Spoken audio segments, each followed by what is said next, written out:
सर्वांना good morning. हा मरेल कार्यक्रम. सर्वांना गुड मॉर्निंग.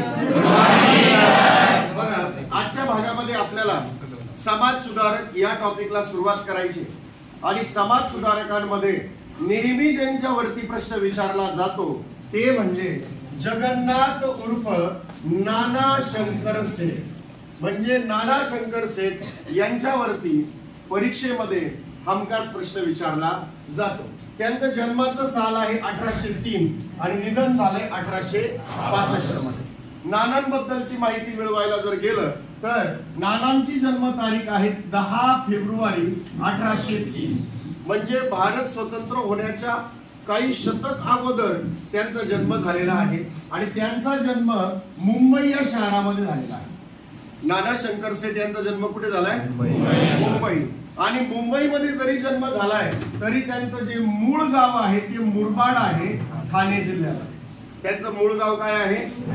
मुरबाड. आणि त्यांचं जे मूळ आडनाव आहे ते शंकर सेठ नाहीये, त्यांचं मूळ आडनाव आहे मुरकुटे. मूळ आडनाव मुरकुटे, मूळ मुरकुटे, मूळ मुरकुटे. आणि त्यांना मुंबईसाठी त्यांनी अख्खं जीवन, संपूर्ण जीवन व्यतीत केलं मुंबई बनवण्यासाठी. म्हणून त्यांना मुंबईचे शिल्पकार असे म्हणतात. आणि ही VIMP गोष्ट आहे, कारण पेपर मध्ये विचारतात मुंबईचे शिल्पकार कोण. कोण आहे मुंबईचे शिल्पकार? नाना शंकर सेठ. त्यांना प्र.के. अत्रे यांनी मुंबईचे अनभिषिक्त सम्राट असे म्हटलेले आहे. मग प्रश्न परीक्षेमध्ये आलाय मुंबईचे शिल्पकार कोण? नाना शंकर सेठ किंवा जगन्नाथ शंकर सेठ. बरोबर. त्याच्यानंतर मुंबईचे अनभिषिक्त सम्राट असं त्यांना कोण म्हटलं होतं? तर प्र.के. अत्रे यांनी त्यांच्या निधनानंतर त्यांच्याबद्दल गौरवोद्गार काढले. ते म्हणजे नाना हे मुंबईचे अनभिषिक्त सम्राट होते आणि मुंबईचे शिल्पकार सुद्धा तेच होते. मुंबई कायदे मंडळाचे ते सदस्य होते. बघा, 1803 मध्ये ज्यावेळेला इंग्रजांचं आपल्यावरती राज्य होतं त्यावेळेला जे मुंबईचं कायदे मंडळ होतं, जशी विधानसभा आहे तसं, आणि त्या कायदे मंडळाचे ते काय होते? सदस्य. म्हणून एवढी मोठ्या पदावरती भारतातील म्हणजेच महाराष्ट्रातील एक व्यक्ती आहे ज्यांचं नाव आहे नाना शंकर सेठ. बरोबर. आणि दानशूर स्वभावाचे होते.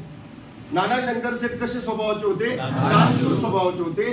जेवढ्या संस्था स्थापन झाल्या मुंबई आणि आजूबाजूच्या इलाक्यामध्ये त्या सर्व संस्थांना जो आर्थिक पुरवठा केला जायचा किंवा अर्थाच्या संबंधित किंवा एखाद्या संस्थेला पैशांची आवश्यकता असेल त्यावेळेला निश्चितपणे नाना त्या संस्थेला मदत करायचे. म्हणून त्यांना दानशूर व्यक्तिमत्व असे नावाने ओळखले जायचे. आता यांच्या दोन संस्था फार महत्वाच्या. त्यांनी स्थापन केलेल्या ह्या दोन संस्था परीक्षेमध्ये वेळोवेळी विचारलेल्या आहेत. आणि त्याच्या व्यतिरिक्त आपण कोणत्या संस्थेमध्ये नानांचा पुढाकार होता, म्हणजे स्थापना नानांनी केलेली नाही, पण नानांनी त्या संस्थेच्या स्थापनेमध्ये पुढाकार घेतलेला आहे, त्या संस्था सुद्धा आपण बघणार आहोत. पण या दोन संस्था कधीच विसरायचं नाही. का? तर या दोन संस्थांवरती हमेशा प्रश्न परीक्षेत आलेला आहे. बघा, पहिली संस्था आहे आणि दोन्ही संस्थांचं बघा पाठ करणं एकदम सोपं. दोन्ही संस्थांचे नाव बॉम्बेने सुरुवात. बघा, पहिली संस्था काय? Bombay education society. Bombay native education society. आता बघा, लॉर्ड एल्फिन्स्टन यांच्या पुढाकाराने त्यांनी मुंबईमध्ये एक एज्युकेशन सोसायटी सुरू केली. त्यांना लॉर्ड एल्फिन्स्टन यांनी मदत केली आणि म्हणून पुढे गेल्यानंतर एल्फिन्स्टन यांच्या नावाने कॉलेजची स्थापना केलेली आहे आणि त्याच्यामध्ये नानांचा पुढाकार. आजही एल्फिन्स्टन कॉलेज मुंबईमध्ये खूप नावाजलेलं कॉलेज आहे ज्याच्या स्थापनेमध्ये नानांचा सहभाग आहे. पण नानांनी त्याच्या अगोदर एक एज्युकेशन सोसायटी, बघा 1823 साली, म्हणजे इंग्रजांच्या ज्या वेळेला आपल्यावरती राज्य करत होते त्यावेळेला 1823 मध्ये बॉम्बे नेटिव्ह एज्युकेशन सोसायटीची स्थापना. म्हणजे महाराष्ट्रामध्ये मुंबईमध्ये एज्युकेशन सुरू करण्याचं पहिलं काम कोणी केलं असेल तर जगन्नाथ उर्फ नाना शंकर सेठ. आणि त्याच्यानंतर दुसऱ्या संस्थेचं नाव सुद्धा बॉम्बे नावानेच आहे. म्हणजे बॉम्बे नेटिव्ह एज्युकेशन सोसायटी 1823 आणि 1852 मध्ये बॉम्बे असोसिएशनची स्थापना सुद्धा जगन्नाथ उर्फ नाना शंकर सेठ यांनीच केलेली आहे.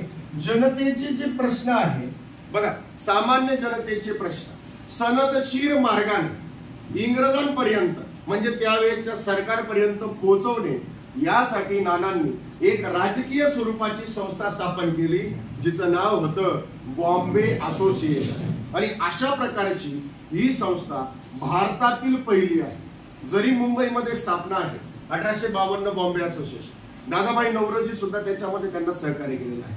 म्हणून नानांनी ही संस्था जनतेचे प्रश्न कोणाकडे मांडायचे? इंग्रजांकडे किंवा त्यावेळेच्या सरकारकडे सनदशीर मार्गाने मांडण्यासाठी ज्या संस्थेची स्थापना केली त्या संस्थेचं नाव आहे बॉम्बे असोसिएशन। पण नानांच्या या दोन संस्था प्रत्येक वेळेला परीक्षेमध्ये आलेल्या आहेत। दोन्ही संस्थांचे नाव कशाने? पहिली संस्था बॉम्बे नेटिव्ह एज्युकेशन सोसायटी, दुसरी संस्था आणि लॉर्ड एल्फिन्स्टन यांच्या नावाने मुंबईमध्ये कॉलेज सुरू झालं 1834 मध्ये। आणि या कॉलेजच्या स्थापनेमध्ये नानांचा पुढाकार होता। त्यानंतर 1840 मध्ये सरकारच्या हे बोर्ड ऑफ एज्युकेशन जे आहे ते सरकारचं होतं आणि सरकारच्या बोर्ड ऑफ एज्युकेशन मध्ये भारतीयांच्या वतीने कोणाची निवड झाली तर ती झाली जगन्नाथ उर्फ नाना शंकरसे। म्हणून ही सुद्धा एक त्यांच्यासाठी अतिशय मोलाची आणि बहुमूल्य अशी उपाधी होती की बोर्ड ऑफ एज्युकेशनचे ते काय झाले होते? सदस्य। पण बोर्ड ऑफ एज्युकेशन कोणाचं होतं सांगा? सरकारचं। आणि सरकारने सुरू केलेल्या बोर्ड ऑफ एज्युकेशनचे सदस्य होण्याचा मान जगन्नाथ उर्फ नाना शंकरसे यांना मिळाला।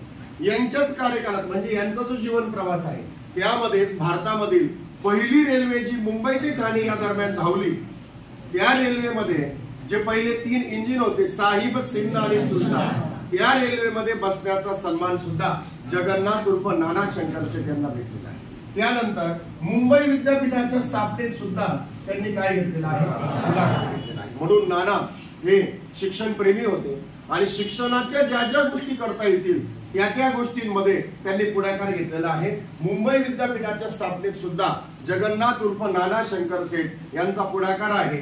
आणि नंतर 1865 या सालामध्ये 31 जुलैला नानांचे दुःखद निधन झाले आणि हा जीवन प्रवास त्यांचा संपला। आणि त्याच वेळेला प्राध्यापक